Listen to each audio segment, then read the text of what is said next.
Atlético Madrid are well known for their quick attacking transitions that originate from their solid defensive organization. Not only in domestic competitions, but also in the Champions League, they have consistently remained among the top teams, demonstrating their strong competitive level. While Atletico are most famously associated with their 4-4-2 structure, Diego Simeone has shown excellent adaptability, frequently adjusting his team's structure depending on the match situation.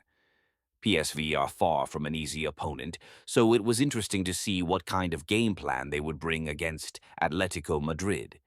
In this match, PSV appeared to prepare for a counter-attacking approach, but instead of sitting deep, they pushed their defensive line higher and applied aggressive pressure. In response, Simeone also raised Atletico's defensive line. Using a 4-4-2 as their base structure, Atletico applied strong pressure from the front, which allowed them to control the game and eventually secure a 3-2 victory. In this analysis, I will focus not only on Atletico Madrid's build-up play, but also on the specific attacking patterns they used to break down PSV and achieve the win. Atletico Madrid set up in a 4-4-2 base structure, while PSG lined up in a 4-3-3. However, Atletico adjusted their structure fluidly depending on the game situation. In possession, they shifted into several different shapes, including 3-3-4, 2-4-4, and 2-3-5. Unlike many teams that prioritize wide progression, Simeone places strong emphasis on controlling the central corridor, which is why Atletico consistently maintained at least 3 players in the midfield line. First, when Atletico operated in a 3-3-4 structure, both fullbacks pushed higher up on the flanks to provide width.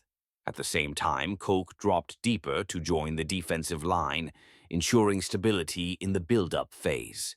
Second, in the 2-4-4 structure, Molina and Nico stepped inside to support the midfield, forming a diamond shape, while Giuliano provided width on the right flank.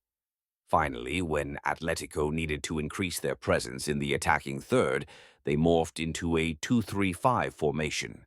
In this structure, center-back Hanko occasionally stepped into higher areas to exploit the half space and create momentary numerical superiority. Meanwhile, Koch dropped back alongside Pubil, allowing Atletico to maintain a stable 2-man defensive line. Throughout the match, PSV applied a high, man-oriented pressing approach. As a result, Atletico Madrid were forced to rely more on long balls rather than short passing combinations. At the same time, PSV's aggressive high press left significant space behind their defensive line. This sequence shows one of Atletico Madrid's flick-on patterns. Atletico have a clear dynamic superiority in aerial duels through Sorloth, so they frequently used long ball patterns targeting him. In this match, Sorloth won 7 out of 8 aerial duels, highlighting how effective Atletico's direct approach was against PSV's press.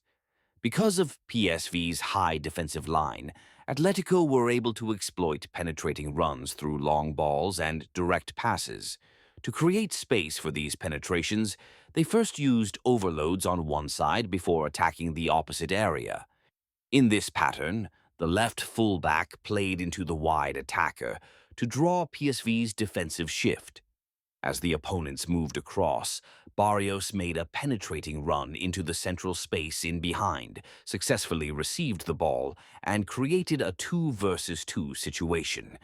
This allowed Atletico to deliver an early cross to Sorloth, which resulted in a goal.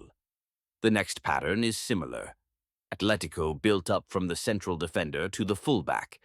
When Ruggeri received the ball, Sorloth immediately started a penetrating run, and Ruggeri delivered a long ball into his path. This created a direct 1-versus-1 situation with the opposing goalkeeper.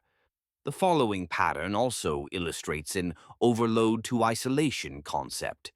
Atletico used a third-man combination with short passes to attract pressure to the left side.